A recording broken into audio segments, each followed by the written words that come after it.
Good morning, students. Today, with respect to the previous discussion, I am going to discuss the importance of directing. This chapter was started in the previous class. The meaning and features of directing, it was discussed. Now, I am going to discuss importance of directing. We know it very well that directing is the telling people what to do and seeing whether they are doing it appropriately, effectively, or efficiently. And we got the features. The directing initiates action, it is a continuous function. So in the same way, we are going to discuss the importance of directing. For your information, it is said that this function is just like the function of heart in our human body.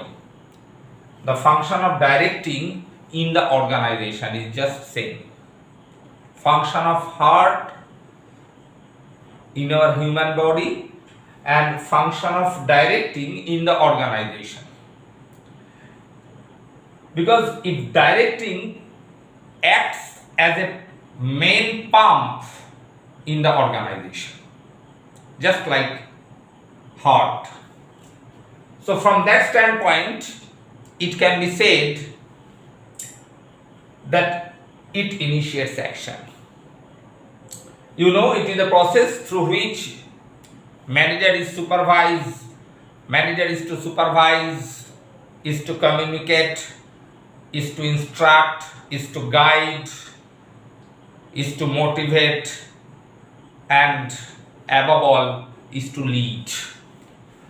So there are supervision, there are guidelines, there are instructions, there are communication, motivation, and leadership. Now you think you are a manager. Without this, action cannot be initiated. So if we want to take initiatives, self-motivation is required. Instructions are required from the superior. So it can be said, in the importance also, you can write that directing function provides initiation of action. It is very much written here. We discussed it as a feature also. You can write it. It is also a feature. It is so important. Now, integration of employees' efforts. Again, I am telling, integration of employees' efforts. What is integration? That is synchronization of efforts. I think you can recollect unity of direction. What is unity of direction? One unit, one plan. It was, you read it when you got the principles of management given by Fayol. That in that case, and the team spirit, esprit de corps, you read, I think. So from that standpoint, manager, you think manager is not in a position to instruct, is not in a position to guide, not in a position to motivate, not in a position to lead. What to do? What will be the result? Employees' efforts cannot be integrated, cannot be synchronized towards the achievement of common goal of the organization. So So with the help of instructing, with the help of guiding, with the help of supervising, motivating, leading, employees' efforts naturally integrated towards achieving the common goal of the organization. So it can be written that integration of employees' efforts, that is one very much important point for writing the importance of directing. Understood? Next one, getting maximum out of individuals. For this reason, leadership. For this reason, motivation. So, if manager is able to motivate their groups, obviously they can get the best extract from the employees, from the individuals working in the organization, and which ultimately secure the probability of achieving the organizational objective.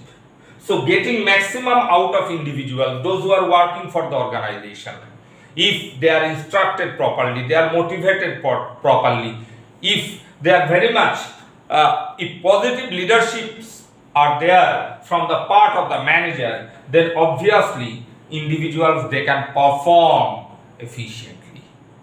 Their capability will be enhanced, which ultimately achieve the organizational objectives easily. So it can be said, it is also another importance of directing, getting maximum out of individuals.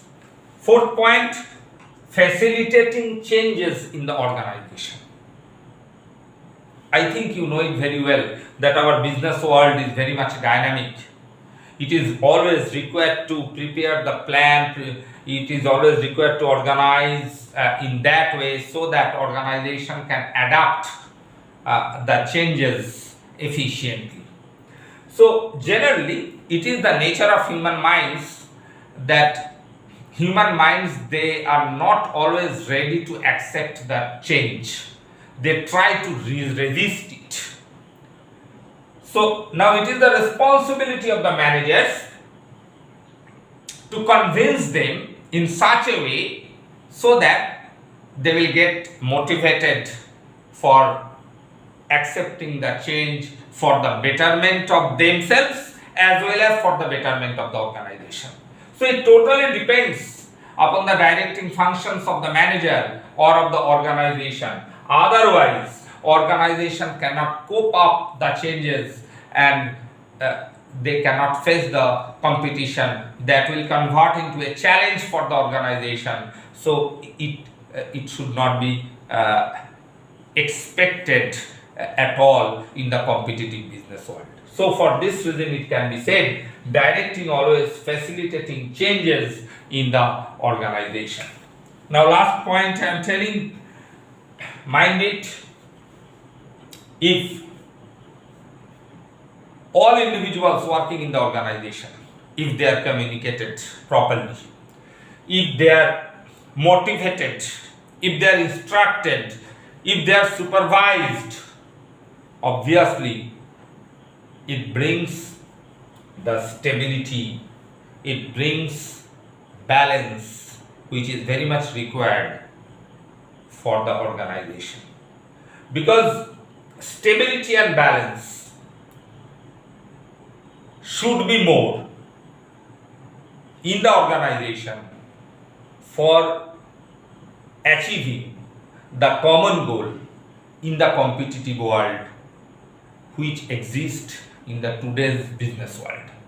So proper leadership, proper motivation, complete guidance, supervision, these ultimately bring stability and balance in the overall organizational structure. That is, organization consists many departments, it consists many divisions, it may consist many divisions, Many type of individuals, managerial and non-managerials are working there. So always there should be an integration and synchronization of efforts which ultimately brings stability and balance in the organization. So directing plays very much important role for bringing the balanced and stable organization in the formal set of business world. Understood? Okay.